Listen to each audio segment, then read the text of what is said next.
become obsessed with finding out where she worked. They poured into the restaurant. And apparently in McDonald's in Asia, they encourage them to dress up into different costumes. Yeah, like Lolita outfits and stuff. It's creepy. It's so creepy, dude. Like sailor costumes and all this. Sailor Moon Yeah, and stuff. like Sailor Moon. It's like these anime-inspired costumes. They understand that sex sells, but it's weird because in a McDonald's here in this country, they wouldn't go for that at all.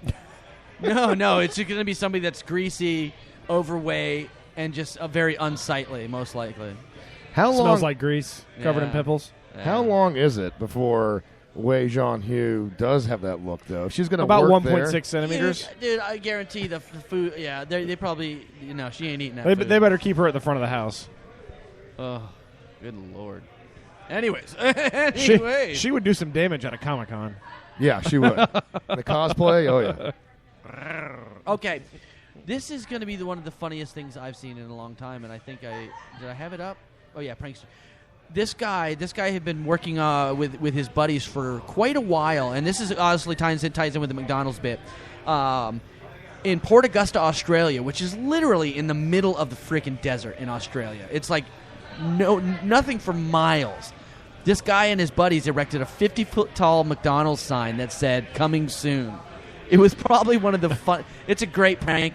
It's 124 miles from the edge of the desert, and 373 miles from the nearest McDonald's. And there's a glass box that's sitting on top of the sign, that's sitting by the sign that says, "In case of emergency, break glass." And so obviously it's going to be taken down, but it's so funny. No, actually it was taken down. And it was taken down. What's funny about this to me is this plays into the whole wandering through the desert, and you're starving and you're dehydrated. Usually it's on a horse with no name. But you're seeing an oasis, right? You're imagining things, and you're hallucinating from dehydration. That's obviously what they're playing on. They did take the sign down, and since then a bar has procured this and put this in front of their bar to use it as a tourist attraction, which they've gotten a lot of success from. Oh, yeah. A guy stepped forward and owned up to putting this together with his buddies. But he was anonymous about the whole thing. No one pressed any charges. What's cool about this is you look at a country like Australia who actually had a sense of humor about this, because it is forbidden to have signs put up in a conservation area. But instead of fining them, pressing charges, whatever they could have done to penalize this guy, they just let it go, laughed at it, and said, look, you're not supposed to do it. We're going to take it down. But no one got the book thrown at them for it. No, Australians are typically known for being really chill, laid-back people. I mean, look at Brad McLean himself. I mean, he's just a really, really chill, laid-back guy, real good fella. But what was in that little box was apparently the guy's like, it was a couple rolls of toilet paper was in that emergency break glass box, which is kind of funny because I'm sure that you get stuck in the middle of the desert, you'd probably need some toilet paper instead of using some nasty old cacti. But there was a lot of effort put into that song. Oh, hell yeah. Him and his buddies worked for a while in planning it to get it done. Is there a picture of it? Yeah, there's a picture of it. Yeah. All right, I'll pull it up real quick here. Yeah, a lot of effort put into that. And you definitely need toilet paper. Toilet paper is a really good thing. This ties into the next story. Well, I mean, after you're eating McDonald's, you definitely do need some toilet paper, but you need it even more so, as Miggy alluded to. And as Miggy has dealt with at this establishment. When you're going to Taco Bell, last week was a real monumental moment for us on the show, because it was one of the rare times in this show's history where we asked for food because we were hungry, and someone actually responded to a live broadcast and brought us food, and it was actually from Taco Bell. It was delicious. And the person that delivered it was gorgeous, I must say. Well, you are biased because it is your wife. Password did bring us some Taco Bell. But let it be known, we did not tell her via other channels. We told her directly on air, and she heard it. We said we are hungry. She just happened to be listening at that moment, and boom, brought us a big old box of tacos. And you know she what? did call us a fat ass, a bunch of fat asses. You around, I am not. But I'm getting there. I was about to say. As a fine, supportive wife, she did what she should do, and she brought us some food. Good woman. Yes, so we were very pleased by that.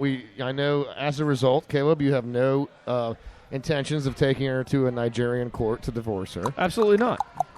That is that's our Nigerian translator. Right I actually had it drawn up in Nigerian, but nobody could read it, so we just said the hell with it. Well, Taco Bell in the news because a St. Louis, Missouri high school student may have just changed the senior pictures game forever. 17-year-old Brittany Creech decided to buck the long-standing, they'll pose in front of, you got that vague green outdoor location or that background, that drop-down multicolored location, that little pull-down background that you have. She bucked that standard for her high school yearbook by having her senior photo shoot done at Taco Bell. This to me sets a whole new standard. Now she did say after she took it that she hadn't yet received permission from the school to actually use this. We're going to have to do a follow-up story on this, but you got to worry about the trend that this is going to start. I mean, where else are people going to start doing their senior photos? Yeah, you do bring up a good point there. I will have to say I looked at the pictures, though. She's not a bad-looking girl. I was expecting not an attractive girl, but she wasn't bad looking at all. She's actually a cute girl. Yeah. She's pretty within the law. So, yeah. Miggy, you asked me to pull up your story because you crashed. I went to hand you my tablet, and it crashed, too. So. For real?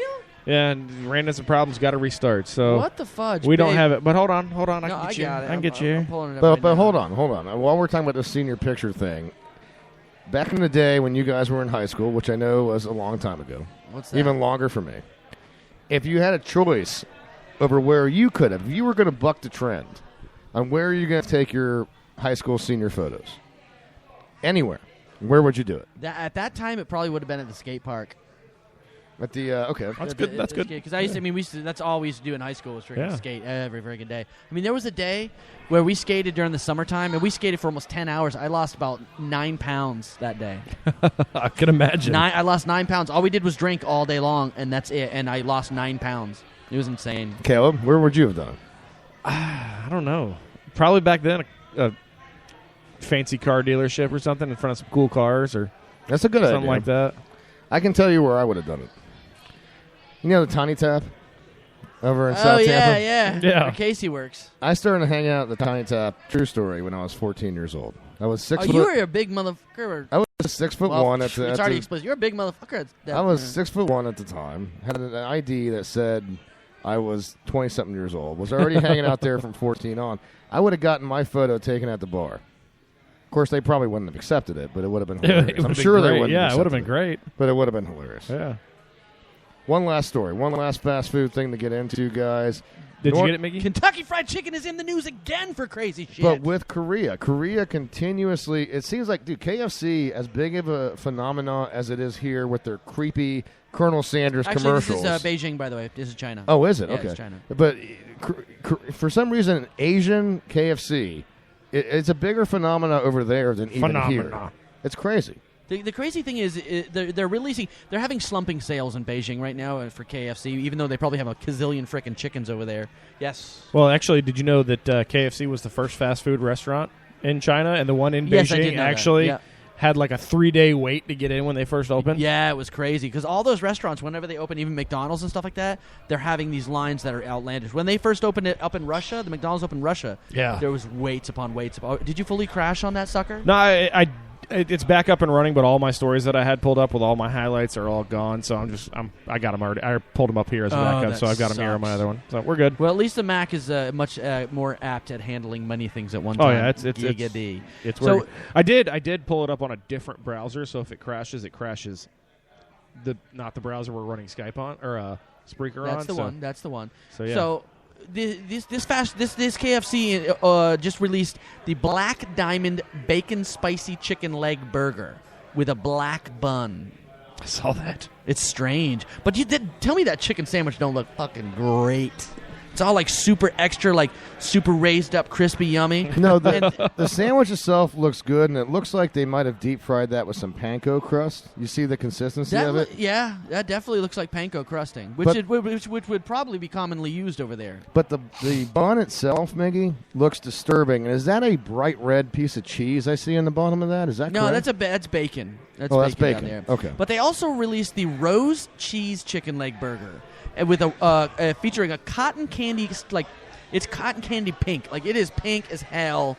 When you're talking pink, it is pink, and it don't stink. It smells like roses. It's a rose flavored bun. I mean, that bun looks pinker than the McDonald's goddess lady. It looks pinker than the stinker on Ren from Australia's cat's butthole.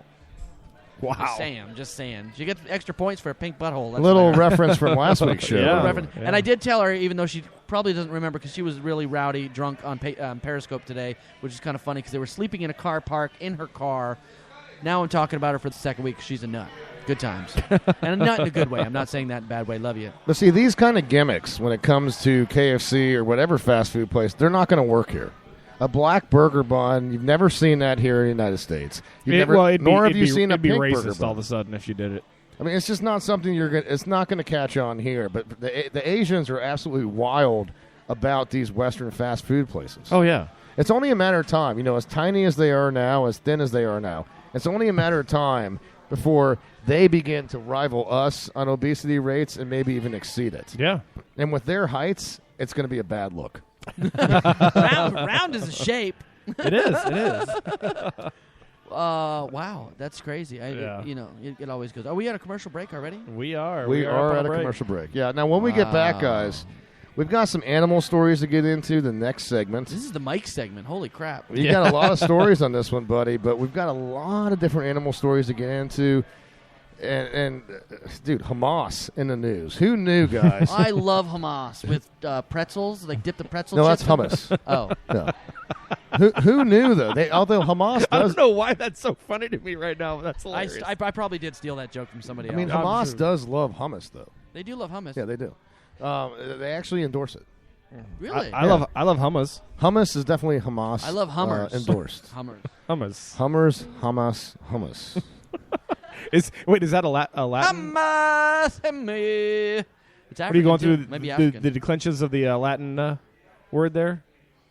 Never mind. It's like an exercise I do to get ready. It's a vocal exercise so that I have a good voice before the show. Lemon face. Yes, that's what I do. But who knew, guys? Who knew that there's a spy dolphin out there? Yeah, that's him. We have him. That's him. We have him on the show. Who knew that he was out there and he was trying to infiltrate the Hamas terrorist network for Israel? We'll get into that next segment. All you Craniacs, stay with us. We'll be right back after this. Howdy, folks. It's your old pal Bubba Clinton here. On the heels of the overwhelming success of my novelty condom line known as Billy Bags, I've been urged by my female constituency to create Dildos, a new line of sex toys for all you tarts, which I personally guarantee will please your lady parts. First up the bat is the JFK. This majestic rubber dong will end any missile crisis blockading your panty hamster. This dildo comes complete with a fully adjustable internal spine, proven to tickle any G-spot. Upgrade to the Deluxe, which includes exploding head action. For you ladies on the go, try the travel size RFK model. A little pocket willie is sure to make that kitty purr. Now for you BBWs sporting a moose knuckle, we got a dildo just for you. The Grover Cleveland is warranted to stretch any meat sleeve. It was designed with new exciting rubber technology that actually expands with contact and moisture. This bad boy will have the fat lady singing from beginning to end. The Grover is for sure to be re-elected to your Oval Office. Next in line is a novelty dildo sure to complete any collection. The George Washington is the first of its kind. A solid wooden dong made out of the finest cherry straight from Mount Vernon. I cannot tell a lie, ladies. I did not have sex with that. Well, I'm just kidding. Use with caution, as extreme friction can cause splintering. These shafts will be a numbered limited edition, so don't hesitate and pre-order one today. Finally, if you like a little kink in the stink, then let me propose to you the Bulldozer, a marvelously designed butt plug with unyielding penetrating power. This fleshy dork screw is equipped with a tightly coiled spring to allow rapid jackhammer gratification. This Buildo even comes with its own operating glove to prevent slippage during accelerated use. So don't delay and order one today. Or better yet, why not nominate all my representatives to be members of your cabinet? I am Bill Clinton, and I approve these insertables.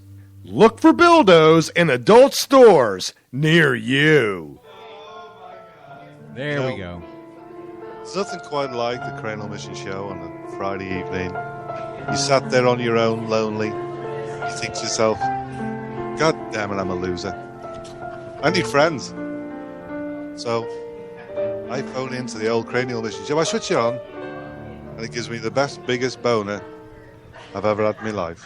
John, nobody's ever. Yes. I'm telling you right now, John, nobody's ever grabbed exact hold of all.